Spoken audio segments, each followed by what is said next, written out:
using Ukraine. And I think people are starting to see more citizens, like if you notice, there's less of those Ukrainian flags in the bios, except for the troll farms.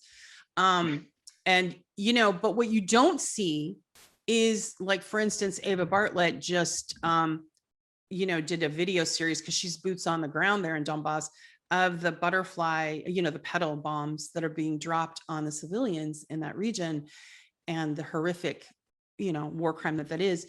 Well, here in the States, Malcolm Nance, who is not a reporter, he's I don't know what he is. He's just, anyway, he said that it was from Russia and it wasn't. So he put that out there, and he has a huge platform. And so then when you saw media cover it, they were like, oh, Russia and Ukraine are blaming each other, when it was clearly Ukraine military that did it. And the Western media bias, I mean, how do you deal with that? Like, as a person that's interested in writing pieces, when you submit, do you get frustrated, with that bias?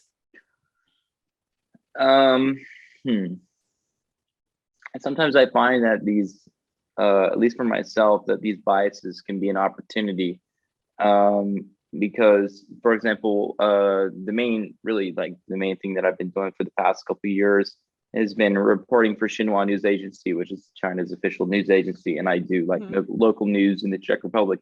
Some of the most interesting stories that we've done has been basically fact checking these Western media claims. For example, we did one story when it's at the very beginning of the COVID-19 pandemic. China was sending a lot of aid to Europe, and this was very embarrassing for the United States. And they sent this was after there was a huge diplomatic fallout with China and the Czech Republic, and they sent this huge convoy of aid to the Czech Republic, and we were among the first countries to use masks, and we were among the first countries to have COVID-19 tests that came directly from China.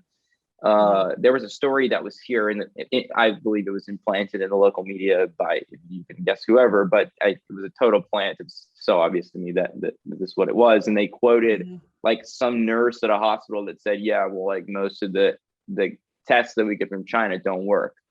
Right. And they took that figure and ran with it. And then that was picked up by Bloomberg, and that was picked up by Fox News, and it was like on and on and on. And we interviewed the health ministry of the Czech Republic, and we had this news story that said, okay, is this true? Like, are you really finding evidence that Chinese tests don't work? And they clarified it for us, and they said, yeah, actually, the person that was interviewed on that radio report didn't know how to use the test. They didn't read the directions. Oh, wow. And that was a really great story for us, and it happens, like, working in a press agency in the international news has really shown me how, like, stories are planted in foreign countries and then picked up by the American media to amplify certain narratives. And you see this, I mean, you see it everywhere. And that's why I think that, like, for example, Xinhua News Agency as a alternative to AP and Reuters and so on is so important. I think that there are certain kind of institutional reasons why they aren't like that. I would like to see reform in the Chinese media, especially like the press agency, to have more resources to do this kind of pushback stuff, which they're not doing enough of, but they're starting to, and stuff like that's like super important. And I see it as an opportunity.